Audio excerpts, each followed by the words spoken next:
welcome to Arvind Mantra. Please like, share and subscribe the channel.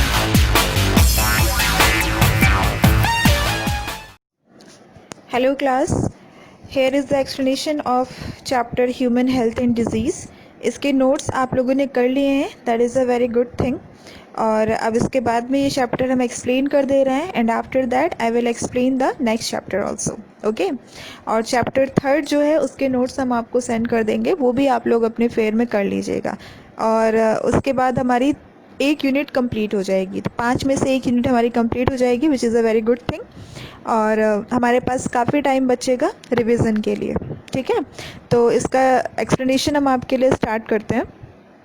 सबसे पहले health. तो हमने आपको जब इस चैप्टर का इंट्रोडक्शन दिया था तभी बताया था कि अकॉर्डिंग टू WHO यानी कि वर्ल्ड हेल्थ ऑर्गेनाइजेशन के अकॉर्डिंग हेल्थ क्या होती है. ठीक है, अगर आपसे पूछा जाए कि हेल्थ क्या होती है तो आप यही कहोगे कि कोई भी पर्सन अगर उसके बॉडी में कोई बीमारी नहीं है तो फिर वो हेल्दी है. लेकिन ऐसा नहीं होता है. अकॉर्डिंग टू WHO कोई भी पर्सन तभी हेल्दी होता है जब वो मेंटली, फिजिकली एंड सोशली तीनों तरीके से फिट हो.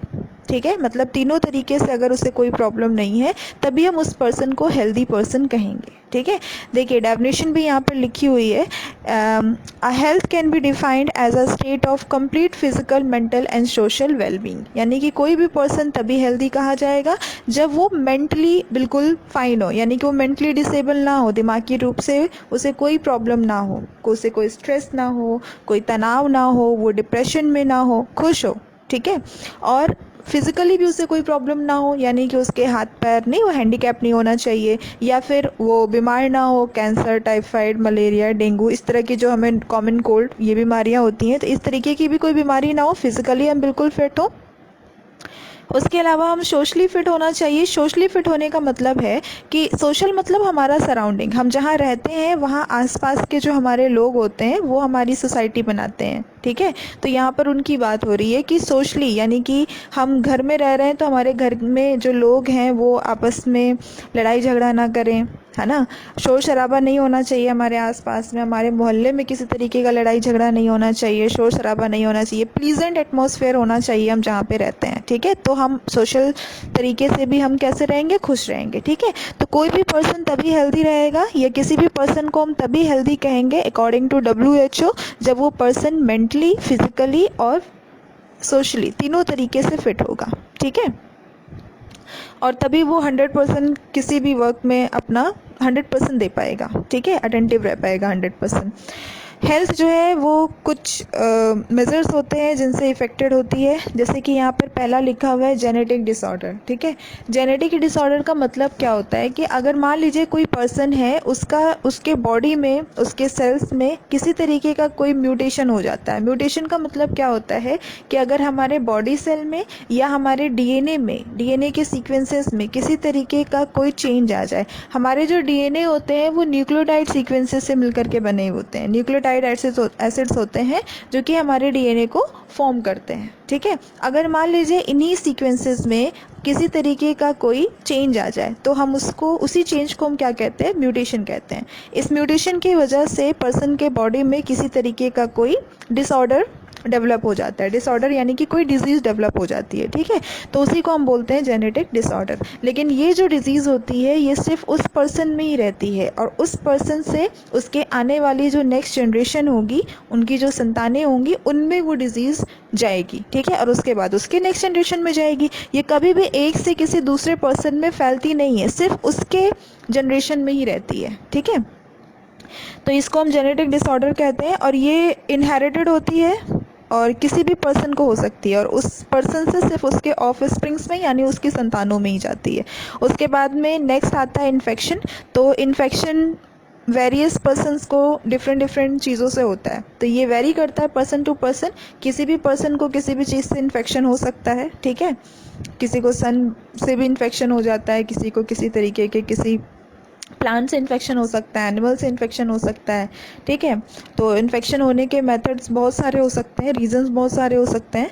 और ये पर्सन टू पर्सन वेरी करता है, ठीक। उसके अलावा लाइफस्टाइल में सबसे ज़्यादा ज़रूरी जो होता है वो हमारी हैबिट्स होती हैं, जिसकी वजह से हमारी हेल्थ जो होती है वो इफ़ेक्टेड होती है, या फिर हमारी फूड हैबिट्स भी आप कह सकते हो, या हमारा जो रहने का तरीका होता है, जिस तरीके से हम अपना कोई भी वर्क परफॉर्म करते हैं, या हमारा जो daily day to day life में जो हमारा रूटीन होता है वो भी बहुत ज़्यादा हमारे हेल्थ को इफ़ेक्ट करता है कि हम कितने बजे सो के, अगर हम टाइम पे सोते नहीं हैं, टाइम पर सोकर नहीं उठ रहे हैं, टाइम पर अपनी डाइट्स नहीं ले रहे हैं, तो भी हमारे हेल्थ पे बहुत ज़्यादा इफेक्ट पहुंचता है। हम ओबिसिटी के शिकार हो जाते हैं, मोटापे का शिकार हो जाते हैं, एंग्जाइटी का शिकार हो जाते हैं, ठीक है। तो बहुत सारी प्रॉब्लम्स हमारे बॉडी में आ जाती हैं हमारी लाइफस्टाइल की वजह से, ठीक है। तो हमारी लाइफस्टाइल भी जो है वो बहुत ज़्यादा डिसिप्लिन होनी चाहिए और प्रॉपर होनी चाहिए, जिससे कि हमें हेल्थ रिलेटेड प्रॉब्लम्स ना हो, ठीक है।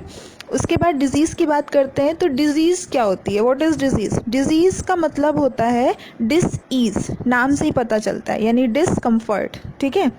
तो अगर आपको किसी तरीके का डिस्कम्फर्ट है, यानी कि आपको किसी तरीके की फिज़िकल प्रॉब्लम है, तो आपको डिज़ीज़ है ना। लाइक फीवर आना, या फिर वॉमिटिंग होना, चक्कर आना, बॉडी एक होना, हेडेक होना, ठीक है। इस तरह की कोई भी प्रॉब्लम है अगर आपको, तो आपको डिज़ीज़ है। डिज़ीज़ जो होती है वो माइक्रो ऑर्गेनिज्म की वजह से होती है। बहुत सारे पैथोजेंस होते हैं, बैक्टीरिया होते हैं, वायरस होते हैं, जेनेटिक डिसऑर्डर भी उसमें से एक है, और कई बार माल न्यूट्रिशन भी, या आप कह सकते हो कि लैक ऑफ न्यूट्रिशन या deficiency of any nutrition may be the cause of disease, ठीक है।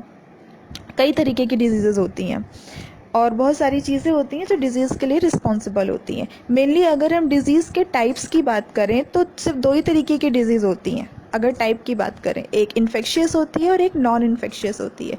इन्फेक्शियस मतलब वो डिज़ीज़ जो एक पर्सन से दूसरे पर्सन में स्प्रेड हो जाए, कम्युनिकेट हो जाए, तो इसको हम कम्युनिकेबल डिजीज़ भी कहते हैं। और नॉन इन्फेक्शियस का मतलब होता है कि वो डिज़ीज़ जो एक पर्सन से दूसरे पर्सन में ट्रांसमिट ना हो, एक पर्सन से दूसरे पर्सन में स्प्रेड ना हो, इसको हम नॉन कम्युनिकेबल डिजीज़ भी कहते हैं, ठीक है। तो अगर एग्जाम्पल की बात करें तो इन्फेक्शियस डिजीज़ में आपका कॉमन कोल्ड, जुकाम, नॉर्मल अगर घर में एक पर्सन को नॉर्मली अगर जुकाम हो जाता है तो बाकी लोगों को भी हो जाता है ना, तो ये एक इन्फेक्शियस डिजीज़ है, ठीक है। इसके अलावा ट्यूबरक्लोसिस, टीबी, अगर घर में किसी एक पर्सन को टीबी हो गया तो उससे हमें बहुत दूरी बना करके रखनी पड़ती है और बहुत ही प्रिकॉशंस के साथ उसकी केयर और उसका ट्रीटमेंट करना पड़ता है, अदरवाइज़ घर के और लोगों को भी होने की संभावना होती है, ठीक है। और नॉन इन्फेक्शियस की बात करें तो कैंसर, अगर एक पर्सन को कैंसर है तो इसका मतलब ये नहीं है कि अगले पर्सन को भी कैंसर हो जाएगा, ठीक है। और इसी तरीके की और भी डिजीज़ होती हैं जो एक पर्सन से दूसरे पर्सन में स्प्रेड नहीं होती हैं, ठीक है। कुछ डिजीज़ेज़ ऐसी होती हैं जो शॉर्ट टर्मिनल होती हैं, यानी कि थोड़े समय के लिए रहती हैं, उसके बाद वो ठीक हो जाती हैं। आप मेडिसिन ले लेते हैं, आप बहुत ही ईजिली रिकवर कर जाते हैं और कम्प्लीटली रिकवर कर जाते हैं। जैसे कॉमन कोल्ड, अगर आपको जुकाम है आप मेडिसिन लीजिए, रेस्ट करिए, आप पूरी तरीके से उससे रिकवर हो जाते हैं, ठीक है।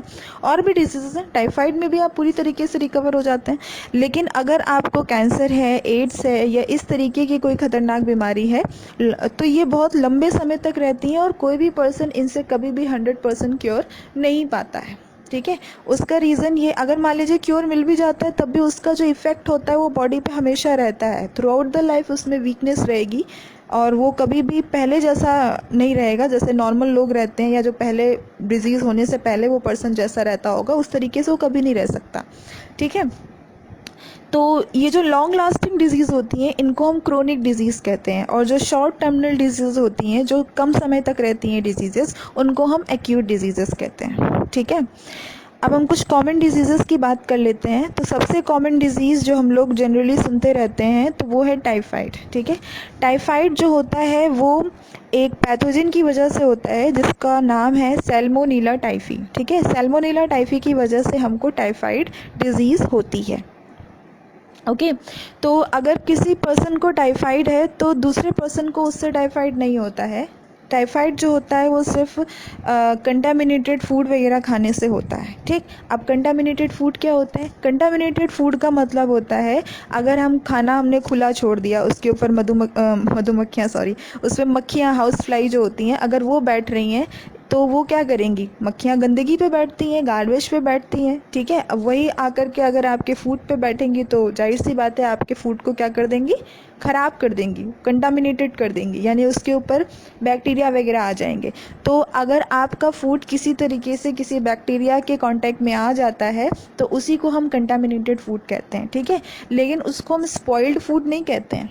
स्पॉइल्ड फूड और कंटामिनेटेड फूड में डिफरेंस होता है, ठीक है। स्पॉइल्ड का मतलब ख़राब खाना, और खाना ख़राब हो जाता है तो हम उसे खाते थोड़ी हैं, है ना।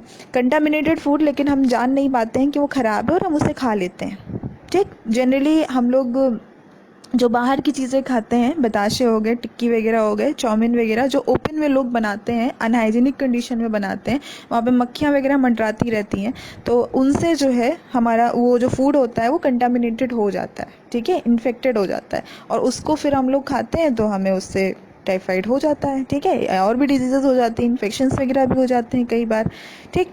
अगर किसी पर्सन को टाइफाइड हो जाता है तो कैसे पता चलेगा कि उसे टाइफाइड है, इसके सिम्टम्स क्या होते हैं, सिम्टम्स यानी कि लक्षण क्या होते हैं।